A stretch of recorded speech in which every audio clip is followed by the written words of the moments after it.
let's talk about an update. Several things to actually talk about, including stuff about the Sig P320.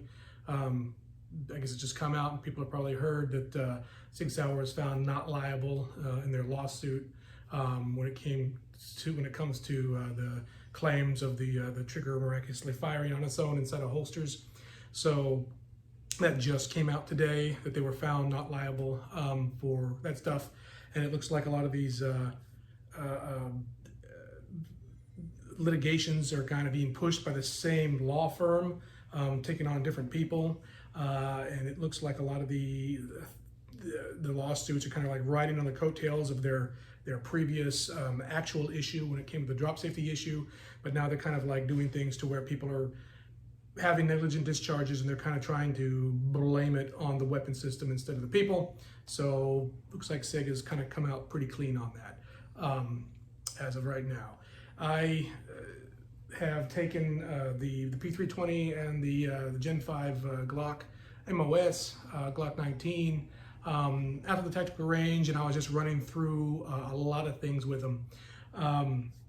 Several updates with them, and just to kind of let you know what's going on. My Glock 19, these are all safe guns. I've just installed maritime spring cups in the Glock 19 just for some added reliability, and the pistol is continuing to just run strong. Like I said, it has yet to have a failure of any kind. No live strike, no bobble of any kind with this pistol. It's definitely something that I'm carrying a lot, and something that I really do like. As you all know that. The one thing that sometimes does happen with my Glock 19 is because I ride that Glock pretty high on my grip, I have a tendency sometimes to hold the slide stop down, and sometimes it won't lock back to the rear at the end of a string of fire. That's me, that's not the gun. If I take this thumb and just put it right here on my thumb where it's supposed to go, instead of like riding it too close over here, then it's all good. It'll lock back and it's fine. So I don't count that as a malfunction of any kind, because that's just me. That's just me in my grip. So other than that, it's been 6,000 strong, a little bit over, and not a hiccup of any kind. So great pistol. I put the Glock and the Sig P320, kind of a head-to-head thing at the range, and we shot different types of ammunition through it, trying to see which one I just felt the best with, what shot better, the overall feel, grittiness, toughness, durability. Got both guns very hot, and they both did excellent. There was no hiccup of any kind with any of these two guns, the P320 and the Glock 19 Gen 5. They both did excellent. They're both good guns as far as durability and reliability, as far as I'm concerned. That being said, I have had a failure of fire with my Sig P320, which I would assume was a light primer strike. However, I didn't catch the bullet when it happened. This didn't happen at the tactical range. It happened at an indoor range where I was shooting Max Tech 9mm ammunition. Max Tech ammunition is kind of notorious for having, hard primers and causing a lot of like failure to fires with that kind of thing. So basically, when I was doing it, I had one light strike. I just tapped and racked it. It flew out down the range, so I didn't get it, and I just continued to fire, and they all worked fine.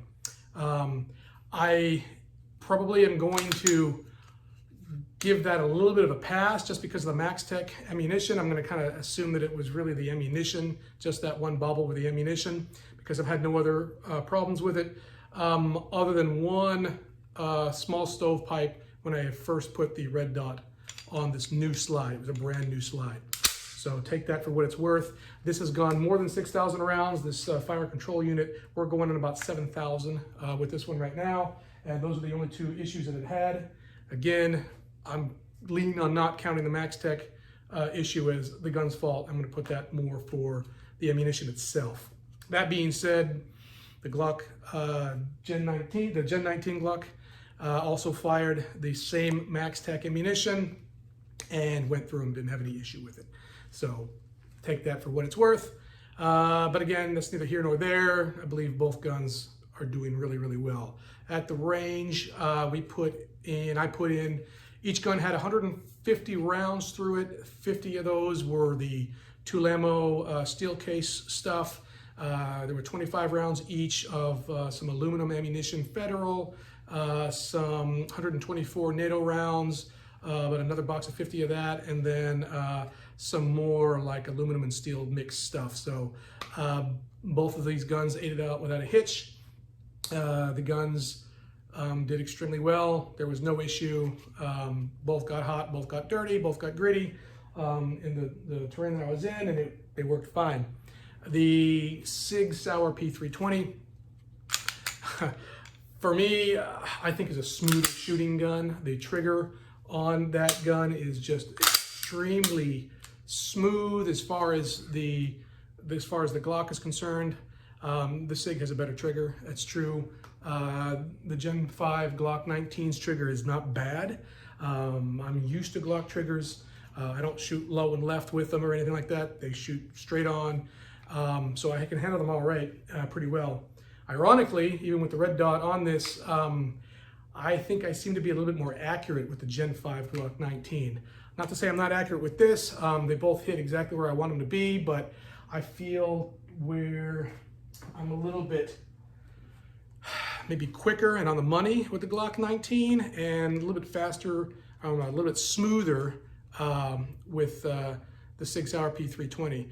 Mag changes, very, very smooth for this, for the Wilson Combat grip, and they're good for the Glock 19 too, but like I said, I've had a lot of training and use of the Glock 19.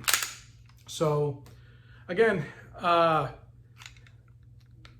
take it for what you're worth. I mean, everybody is always talking about, you know, these guns like they're some kind of like weird religion that people get behind. If they're top tier companies, they work. You know, whatever. Pick your flavor of ice cream, and you know, if it works for you. I see a lot of these videos. In fact, I was actually thinking about that, doing it for the video where I was shooting all this ammunition through both guns and trying to get them to kind of perform in different ways, see how I felt about them and things. And I started thinking, well, you know, maybe I'll you know, pour some dirt and some sand in them, and you know, see if they run that way, and see which one, if there's any bubbles between them and stuff like that, you know, like a torture test. Then I stopped being stupid, because basically I'm thinking to myself, you know, this is what YouTube does to you, you know, like I'm sitting here gonna, you know, pour a bunch of gunk in these guns that haven't given me any problems. So, you know, just to see which one theoretically could possibly go down. And it was kind of a stupid idea for myself, and I'm glad I didn't do it. So I've been watching, I got into the habit of watching some of these like torture tests with a lot of these different guns. And it was funny because, you know, you see a lot of people doing these different weird things with these guns, and then acting surprised when they don't shoot. I think everybody wants to be like Military Arms Channel. I think he actually did his. He was like one of the probably the best of doing it, since he seemed to have more of a you know, like a scientific method of doing it. It was very consistent with the way he did it. And so, I mean, you can kind of at least see what did what. Most of the guns, basically, even the Glocks and stuff like that, they all basically fail in the same ways at the same times with the same kind of things, you know? You might have one video where a Glock fails 5 times and the Sig fails 6 times, and therefore the Glock won because it only failed 5 times. Or another video where the Sig fails 3 times and the Glock fails 7 times, and therefore the Sig kicked its ass because it only failed 3 times in the mud. No, both your guns still don't work. They both broke. And so it's just a silly thing for me to actually even conceive of doing, because I was thinking I was putting stock into that kind of stuff, and I thought it was really kind of silly. A lot of the people, half the people that do these things, that do these torture tests, they'll like open up the slide and they'll literally pour stuff down into the mag well and like, inside to get it all into the trigger group and everything like that. And then they'll try to ride it home there, and it'll hang up because there's so much gunk and stuff inside it, and they'll go, oh, it didn't chamber. And then they try to hit it back, and then they'll fire it, and they'll start limp wristing the gun as they're firing it, and they'll like, induce some kind of like double feed into their gun, right? And then they look at it, and then they start trying to smash the back of the thing home because they don't know what a double feed is. And anyway, I'm not trying to be like, mean-spirited or anything, but the tests are kind of dumb. So it's these guns, when you start doing all this weird crap to them, they all basically kind of react the same way. Different. You'll see Glocks win and Sigs win and all these different things and these different types of tests. So it's kind of silly. I mean, you have Browning high points that also do well in some of these tests. It all really depends on what gets where and when, and the consistency of like what's going in it. So when you start doing all that with pistols, it's not really a reality test. Reality tests are, how much ammunition can go through them, what kind of ammunition can go through them. Are they good when they get wet? Sure, when they get dirty and stuff, that doesn't mean pouring stuff into them and caking mud into them. It means if they're dropped and they can be pulled out and they're still running well. And both these guns do that well. I think the Sig and the Glock, they're almost the same in that regard. Some people disagree, but I think that's the case. So as far as these pistols are concerned, basically I'm going to include the 3 guns in the roster of what I carry generally on an everyday basis, and it depends on certain things. So if I want obviously real deep concealment, or if I'm jogging or walking and I got shorts or something like that, I'm going with the Gen 4, it's Gen 4 I guess, Glock 43. It's just perfect for that. It disappears when you need it to. It's a nice little shooter pistol, and yeah, the capacity is not great, but I mean, if I need something that's really, really concealable, or I cannot even run the risk of printing at all, or I want something in lighter clothes that's not heavy, the Glock 43 is what I'm going to carry. For everyday carry, generally, because I use the ulti clips and I can hide things quite a bit on the inside, wearing a tucked in shirt without printing, I'll carry both. I mean, some days, sure, I'll carry the P320. I like it a lot. Other days I'll carry the Gen 19, Glock 19 Gen 5. It's all. All right, so apparently I have no more memory left on my phone, so I'm going to make this kind of quick and delete some stuff later on. So I did talk to Sig about the spring that was left inside my FCU that is not coming with the new FCUs after the update, even though my Sig P320 is updated. I had 2 representatives tell me that I should just leave the spring in there. It really doesn't necessarily matter if it's in there, but to leave it in there, just as far as if that's what they did after they upgraded it and they left it in, it's fine to leave it in there as it was. It's really not going to harm anything. It was more of a superfluous part anyway, just for people as far as like losing it generally and stuff. With the way that the new FCU is, it's not necessarily needed, but it doesn't hurt anything if it's in there anyway. So that's what they said. I had 2 people tell me to just leave it in. So I checked back twice to get a second opinion. Whatever. That being said, both guns are good to go for me. And as I was saying, as far as everyday carry, the Gen 5 Glock 19, one of my favorite pistols. I got no issue with it. I'm good with it. I'm accurate with it, even without the dot. Just with the iron Glock sights that I have on it, I can hit wherever I'm hitting 25, 35, 40 yards, which is great. With the red dot, which I'm still learning, I do like it a lot. I've noticed up close, shooting fast and quick, if you're up and close to somebody, I would prefer the iron sights over the dot, but obviously for distance, the dot is kind of where it's at. Sig shoots a lot smoother for me. Glock shoots faster for me, and sometimes a little bit easier to control. Just have that, the bore access is a little bit different. But with the Wilson Combat grip on the Sig, that kind of changes things, because you really can get pretty high on that and can control that Sig's recoil pretty well too. So it's a wonderful gun.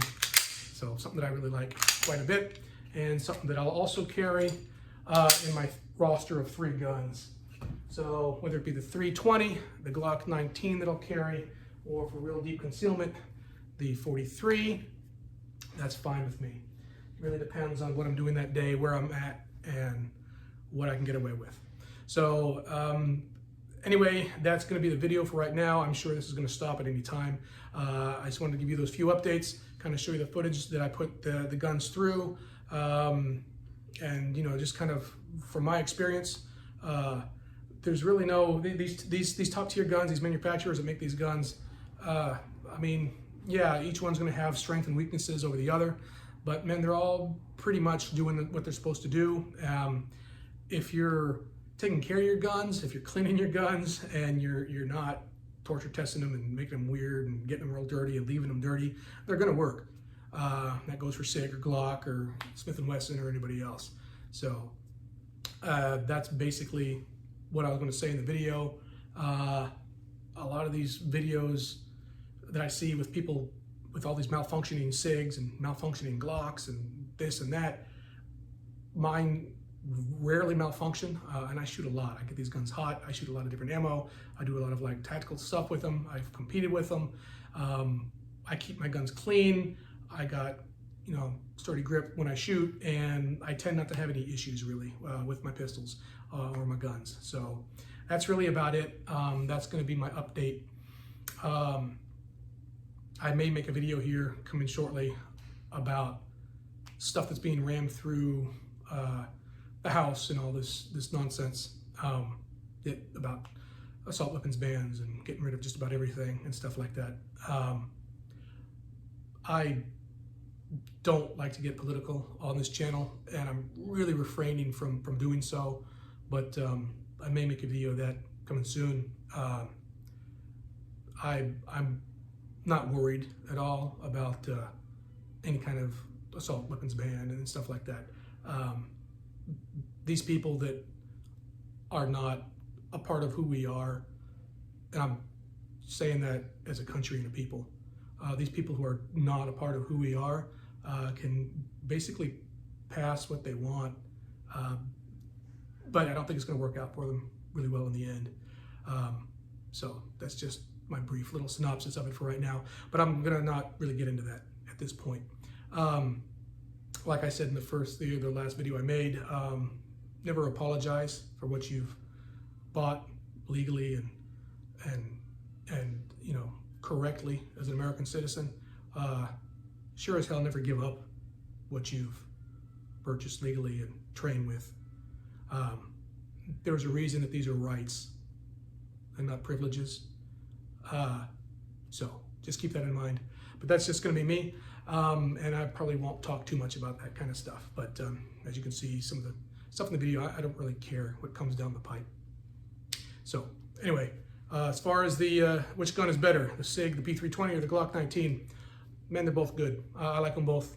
I'll use them both. I'll carry them both. That's just my overall thing. So I don't necessarily think anything wins over the other. I will give the Glock, my Glock, Gen 5 a little credit just because it's had no malfunctions yet. It is going to malfunction because all guns malfunction. If you shoot them hard enough and you shoot them enough, they're going to malfunction.